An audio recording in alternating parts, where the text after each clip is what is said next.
Now to developments on face-to-face peace talks with Iran. Negotiating in Switzerland, Vice President JD Vance signals some optimism. We've laid a successful foundation to get to a good place for the American people. I think it's important for all of us to appreciate how much was done, but honestly, there is still a lot to do as we continue to make progress on the nuclear talks, on the economic talks, as we continue to demine the straits and ensure that that flow of traffic continues to pick back up. A lot of progress, but still some work to do, and we're very committed to doing exactly that. This weekend, President Donald Trump took a different approach, unleashing expletive-laden threats with Fox News after the Islamic Republic said it would close the Strait of Hormuz. You see that? We can't say it on TV. That's the President of the United States. This is reaction from members of Congress on both sides of the aisle to these comments. If this deal fails, President Trump is going to take the Strait of Hormuz over by force. If Iran contests control of the Strait of Hormuz by the United States, we will obliterate them. This president has led this nation into a disaster. We have surrendered our power, we have capitulated to the enemy, and they now are mocking us. Let's go live to the White House now. CBS News correspondent Natalie. Natalie, take us through what the vice president's revealing about these negotiations, because I'm also mindful of this new CBS News polling Anthony Salvanto rolled out here on CBS News 24/7, where Americans, they're ready for the war to be over. Yeah, and that polling also shows that they're questioning the cost. Now, the vice president, for his part, he talked about laying this foundation or a roadmap to try to finalize a deal between Iran and the U.S. over the next 60 days. And one of the biggest points of progress that the vice president points to from the 18 hours of negotiations this weekend is he says Iran has agreed to allow nuclear inspectors back into the country. He also said on the Strait of Hormuz that a communication line has been set up to try to make sure that miscommunications or incidents don't turn into major escalations there, to try to get commercial ship traffic moving back up in the right direction. And along those lines, he also said that there's a deconfliction mechanism to try to continue to de-escalate things in Lebanon between Israel and Iran-backed Hezbollah. Here's more of what he had to say on that point. I would describe it as very good progress, too. I mean, look, we want a regional ceasefire, right? We want Hezbollah to stop firing at our friends in Israel. We want Israelis to be able to live in peace.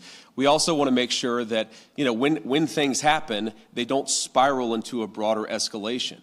And so we've been, I think, very good at setting up what we're calling a deconfliction mechanism. But what it really is to say that when things happen, the sides are actually talking to one another. The U.S. has been a mediator in these peace, negotiations between Israel and Lebanon. Also note, Reed, that Israeli Prime Minister Benjamin Netanyahu today said that Israeli forces will remain in southern Lebanon to guard against threats. But again, overall, the White House is touting progress from this weekend. And because of that progress, the Treasury Department says that it will be lifting some restrictions to allow Iran to begin selling oil again. That is part of the economic relief from this initial tentative agreement or memorandum of understanding. And as you played some of that reaction, Democrats really call the economic relief a capitulation. Reed. All right. What about next? When can we expect to see everyone back at the table negotiating? Yeah, so the vice president said that even though he's heading back to D.C., that technical talks will continue between the two sides. Really the negotiators who are going to try to hash out these complex details on priorities, including the future of Iran's nuclear program. That's expected to continue all week long. And at the same time, we've learned that the Secretary of State, Marco Rubio, will be traveling to the Middle East to meet with Gulf states and partners to talk to them about the tentative agreement with Iran, the Strait of Hormuz, and other priorities there. And keep in mind, some of these key Gulf allies, the UAE, Kuwait, Bahrain, they've been impacted over the course of this conflict, not just from retaliatory strikes from Iran, but also, given the Strait of Hormuz and the continued efforts to try to get traffic through that key waterway back moving again. All right, Natalie Brand live for us at the White House. Thank you so much. Let's go live now to CBS News Middle East contributor Courtney Kealy. So, Courtney, let's have this conversation from the framework of that roadmap here. We hear that term used often, but is it something that the American public can see as reliable? Not in terms of past roadmaps where I saw much discussion of shuttle diplomacy and roadmaps for peace between the Israelis and the Palestinians, and they never really got there on peace deals. So a roadmap to me is not exactly the language that you want to use for some kind of successful diplomacy because of the past usage of it. It starts to sound like jargon if you've been in the Middle East a little too long, like I've been. So basically what's happening now is that while people are going back to their countries, the Iranian foreign minister, Abbas Araghchi, and the Speaker of Parliament, Bakar Kalibaf, have gone to Oman. And so they're not in Switzerland.